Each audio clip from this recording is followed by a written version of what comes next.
Hi, everybody, dear friends at the Rancho Santa Fe Senior Center, with whom I've had a wonderful relationship for well more than a decade. This is Richard Lederer, your fly-by-the-roof-of-the-mouth, user-friendly linguist, wizard of idiom, Attila the pun, Conan the grammarian, the most word-struck, word-besotted, word-bethumped wordaholic you will ever meet. You may know me from the Union Tribune, where I've been writing my column every week for 9 years. It's now every other week, thanks to Administrative Bill 5. Hope to go back to once a week at some point soon. Or you may know me from KPBS Away with Words. Charles Harrington Elster and I founded the show in 1998, and they hired me because, well, I have the perfect face for radio. You'll notice where I'm sitting. I'm sitting in my storeroom of toilet paper, and it's the new currency. And I figure this stash will last me for about 2 months. I do want to remind you that the Healthy Aging Conference in Fairbanks Ranch at the Country Club has been postponed until October 23rd for obvious reasons. And I think it's for the 6th year now, every year that we've had it. Have the honor of being the MC, sorry to be touching my face, of that. And October 23rd is about a week before Halloween. And I'm pleased to tell you that I will, by that time, have a new Halloween book out called A Treasury of Halloween Humor. What do you call an empty hot dog? A Halloweenie. And also I will have a treasury of Christmas humor. So just to let you know that, because I live by this, you see the shirt I'm wearing, I don't think this is going to show up much. A pun at maturity is fully grown, G-R-O-A-N. This is language and laughter during these uncertain times. And we're going to start with, I'm going to read from a column that I've written for the Union Tribune. And I'm going to read the first half now, and I hope to have time at the end to read the second half. The headline is, "The Power of Humor, He or She Who Laughs Lasts," L-A-S-T-S. The deluge of submission to my recent puns contest, and it was hundreds of puns, is rollicking testimony to our need for humor. The profound act of laughter is a special blessing to us who are living in the long, dark shadow of contagion. The late and beloved humorist Richard Armour contends, and I'm quoting, "Comedy is as high an art as tragedy. It is as important to make people laugh as it is to make people cry," unquote. An Apache myth tells us that the Creator made human beings able to walk and talk, to see and hear, to do everything. But the Creator wasn't satisfied. He gifted humans with laughter. And when we laughed and laughed, the Creator said, quote unquote, "Now you are fit to live." In Navajo culture, there is something called the first laugh ceremony. Tradition dictates that each Navajo baby is kept on a cradle board until he or she laughs for the first time. Then the tribe throws a celebration in honor of the child's first laugh, which is considered to be his or her birth as a social being. We are not only Homo sapiens, the creature who thinks, we are Homo guffavis, the creature who laughs. Humor is not a trick, writes former Prairie Home Companion host Garrison Keeler. Humor is a presence in the world like race and shines on everybody, unquote. As bread is the staff of life, laughter is its nectar. A good laugh, this is now another quotation, and a long sleep are the two best cures, winks an Irish adage. Quote, "What soap is to the body, laughter is to the soul," observes a Yiddish proverb. 5-year-olds laugh naturally about 250 times a day. How sad it is that as we age, we almost inevitably gain girth and lose mirth. Speaking about gaining girth, COVID-19. The 19 is how many pounds we put on during this stay at home. Many of us don't laugh 250 times a month. You don't stop laughing because you grow old. You grow old because you stop laughing. So good to be with you via Zoom. And I'm now going to share with you my collection of what I think are the best language jokes ever. You know why we call this bone from up here down there the funny bones? Funny bone, because it's technically the humorous, Humerus. And back in 1840, some wag, clever wag, came up with the idea of calling it the funny bone. Hey, here we have that there. With the pun being, of course, on humorous. And what you want to know is that if you boil your funny bone, it becomes a humorous laughing stock. To thrive in life, you need 3 bones: a wishbone, a backbone, and a funny bone.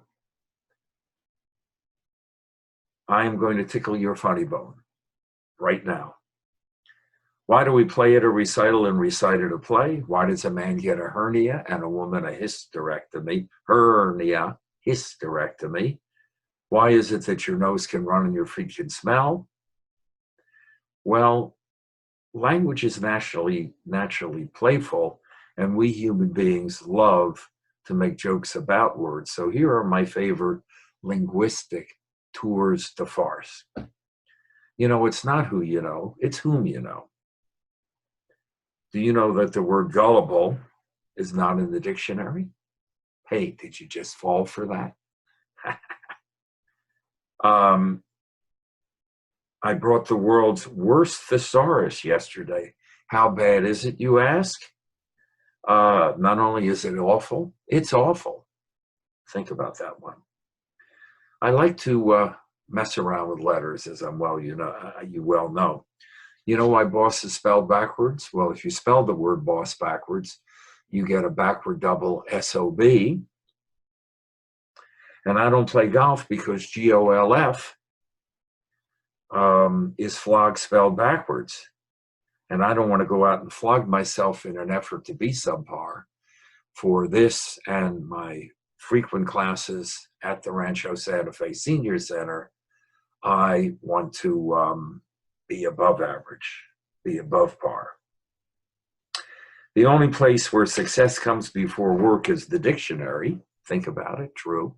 If any of you want copies of these, just email me at richardhlederer, LEDERER, at gmail.com, and I'll send you any of this stuff. The laughter bit, the best language jokes ever, and the world according to student bloopers if I get to it, and I think I will. And then I'll just attach it for you. I hate it when people use big words just to make themselves sound perspicacious, don't you? I used to correct my friends' grammar, friends plural, but I stopped, and that's because I decided it's better to have friends than to always be right. Now here's an etymology of the word politics, meaning the word origin. Poly means many, and ticks are blood-sucking parasites, right? Many blood-sucking parasites, polyticks. What's the difference between a cat and a comma? A cat has claws at the end of its paws, and a comma is a pause at the end of a clause. My 3 favorite things are eating, my family, and not using commas. Now that's more of a visual thing. My 3 favorite things are, and it should be eating, comma, my family, comma, and not using commas. But it came out eating, my family, and not using commas. I was a teacher in a church boarding school in New England, and 27 wonderful years at St. Paul School. And whenever one of my students would ask me, Mr. Lederer, can I go to the bathroom? I would say, I sure hope so. Have you heard about the dyslexic, agnostic insomniac? He stayed up all night wondering if there was a dog. Now this one's a little visual, one of my favorites. A minister, a priest, and a rabbit walk into a blood bank to donate blood, and a nurse asks each of them to provide their blood type. Says the rabbit, "I'm pretty sure I'm a type O." Okay, I will explain. We have no idea if you got it or not, but just to be helpful, I'm a typo. It should be a minister, a priest, a minister, and a rabbi, but it was a priest, a minister, and a rabbit, and the rabbit says, well, I guess I'm type O. Do you know, people often wonder, Dr. Lederer, what languages do you speak? And I'm pleased to tell you, I'm fluent in French, Russian, Italian, Thousand Island, vinaigrette, ranch gorgonzola, green goddess, honey mustard. I'm working on balsamic even as we speak. And I do speak Esperanto like a native. Just wanted you to know that. My girlfriend texted me, and by the way, I'm ferociously married, but she texted me, and this is what it said, okay, right there. You're adorable. Nope, I messed it up. Sorry, she texted me, you're adorable. And I texted her back and I said, no, you're adorable. I corrected her, all caps with the apostrophe. Well, now she's crazy about me, and I just didn't have the courage to tell her I was correcting her spelling and grammar. So it goes. Remember, don't sweat the petty things and don't pet the sweaty things. Now, those who strive to impugn the reputation of the former governor of Alaska and the former, in 2008, Republican nominee for vice president are out to harass Sarah. You see it there, harass Sarah. Look at that, and you'll notice that the letters go back and forth, okay? And that is called a palindrome. See? You spell them back and forth, they spell the same way. So in the case of harass Sarah, it's even better. It is a palindrome, P-A-L-I-N space D-R-O-M-E. That's called charading a word. If a boy and a girl are amiable together, he may well wonder, am I able to get her? And you see, all I'm doing is changing the spaces. St. Peter is knocking at the gates of heaven and calls out, who's there? And a voice says, it is I. And St. Peter says, oh, goody, come right in. It's another English teacher, just come right in. Now, some contend that there is no difference between the adjectives complete and finished. Complete and finished, that they're basically pretty much 100% overlap. But that's not true. When you marry the right woman, you are complete. But if you marry the wrong woman, you are finished. And if the right woman catches you with the wrong woman, you are completely finished. As I say, any of these, just email me, richardhlederer@gmail.com. Send me the language jokes and you will have them from me. Last one, my wife was in labor with our first child and things were going well, but suddenly she started shouting, I'll, we're, can't, don't, won't, shouldn't, wouldn't, couldn't. And I cried to the doctor, doctor, what's wrong with my wife? It's perfectly normal, she assured me. He or she assured me she's having contractions. So those are the best ones that I've corrected. For fun, perhaps my most famous essay, one of the two or three, The World According to Student Bloopers. It's amazing, astounding what havoc students can wreak upon the chronicles of the human race. And I have pasted together the following history, air quotes, of the world from genuine, certified, authentic student bloopers, fluffs and flubs, goofs and gaffs collected from teachers throughout the world, from 8th grade through college level. Listen carefully and you may well learn a lot.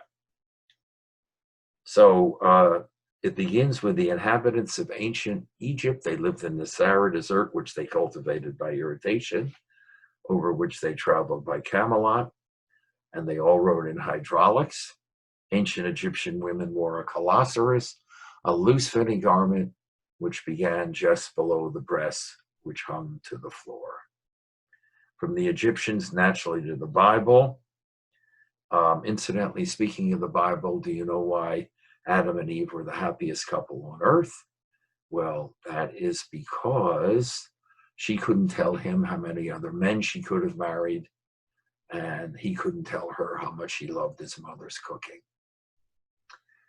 I'm also writing a book on the Bible and mythology and Shakespeare, and I hope that'll be out next year. Wonderful stuff. So we go from the Egyptians to the Bible. Noah's wife was called Joan of Arc. Lot's wife was a pillar of salt by day and a ball of fire by night. Moses went up on Mount Sinai to get the 10 Commandments, but he died before he ever reached Canada.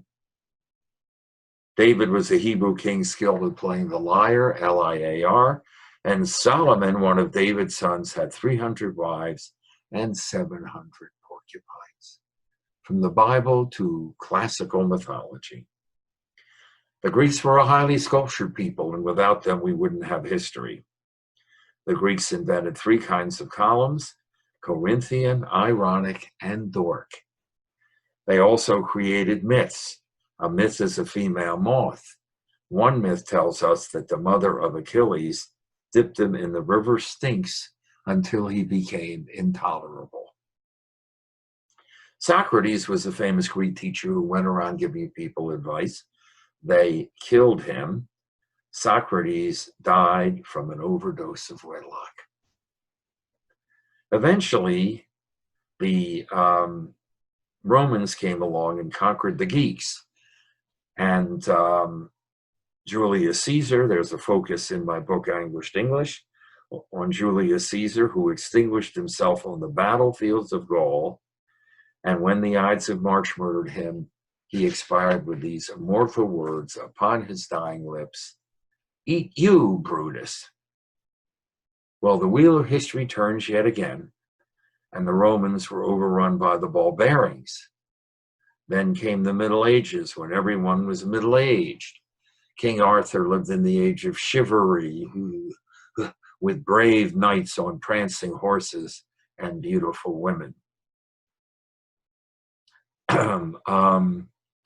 Joan of Arc was burnt to a stake. People contracted the bubonic plague. Memories, huh? Which caused them to grow boobs on their necks. Magna Carta provided that no free man should be hanged twice for the same offense. People perform morality plays about ghosts, goblins, virgins, and other mythical creatures.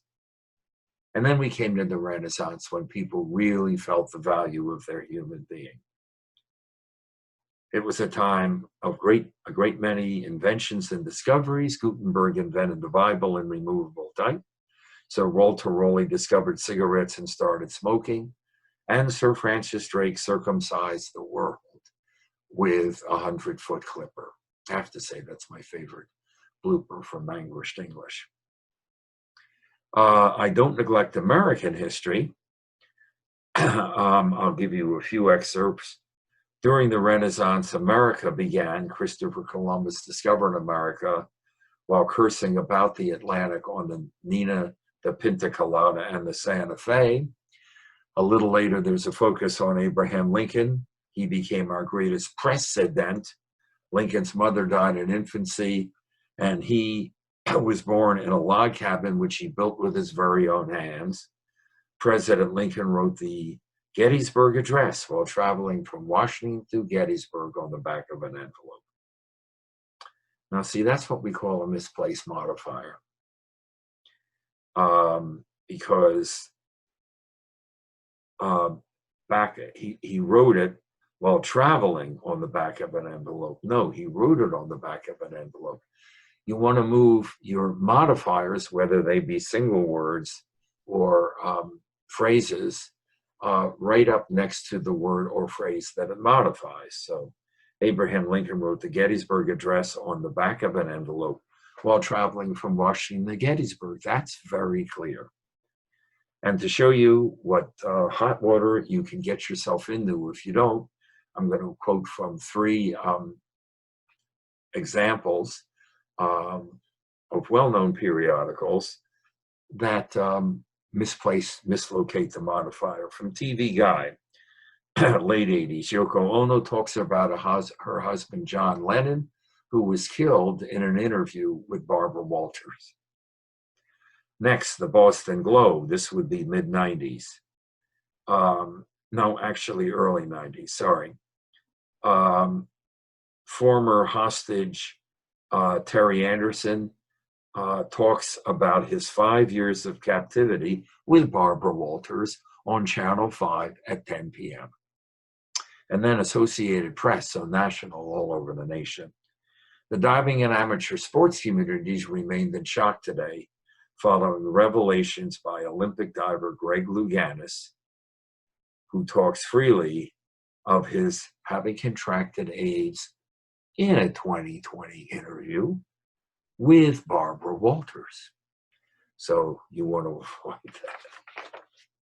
Finally, I will share with you the rest of the column, if I can find it here. Oh, naturally under this other stuff. And again, I really hope to see you soon in person.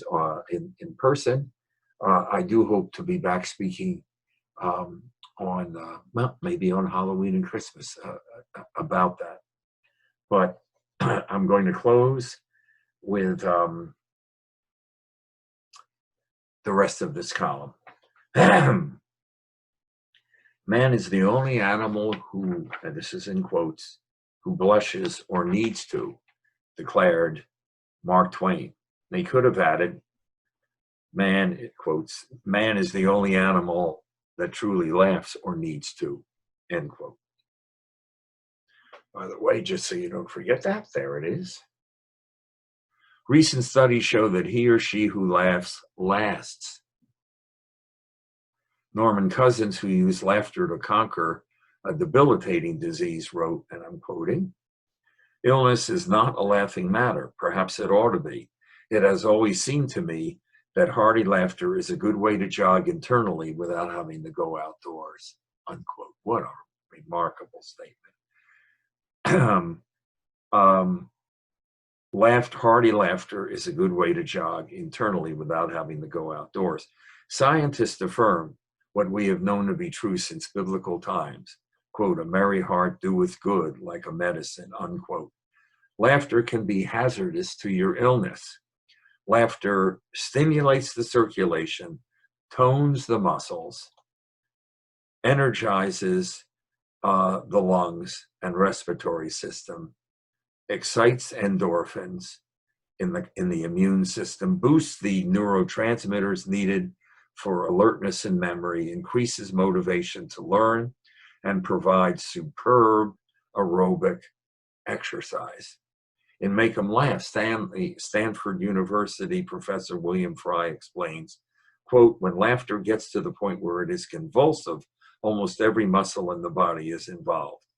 According to a Vanderbilt University study, robust laughter burns up 40 calories in 15 minutes and increases metabolism by about 10%. You can giggle away about 4 pounds a year. I wish it were 40. Turns out that laughter is in truth the best medicine. Laughter is also an elixir for the mind. Tests administered before and after humor reveal a reduction of stress and depression and a heightened sense of well-being and creativity. More and more science is discovering that it hurts only when we don't laugh. Quote, "Laughter is to life what shock absorbers are to automobiles. It won't take the potholes out of the road, but it sure makes the ride smoother, avows Barbara Johnson. Or to press in the service another simile, laughter is like changing a baby's diaper. It doesn't permanently solve problems, but it makes things more tolerable for a while. Reminds me of that riddle. How are politicians, what do politicians and diapers have in common? And no, I'm not going to utter any dirty word here. What do politicians and diapers have in common? They both need frequent changing, and for the same reason. Completing this part, quote, the most wasted of all days is one without laughter, advises poetry wizard E.E. Cummings. Go forth and practice random acts of laughter. Or one of these acts should be to laugh at yourself. If you can do that, you'll never cease to be amused. Now I'm going to close to a toast for all of you who are listening and taking advantage of the technology. And I hope you haven't been salivating over my toilet paper behind me. And I'll close with a toast. Here is champagne to our real friends. Here is real pain to our sham friends. Thank you for being real friends of the Rancho Santa Fe Senior Center and real friends of our glorious, uproarious, notorious, victorious, outrageous, courageous, contagious, stupendous, tremendous, end over endless adventure that we call the English language. Thank you so much.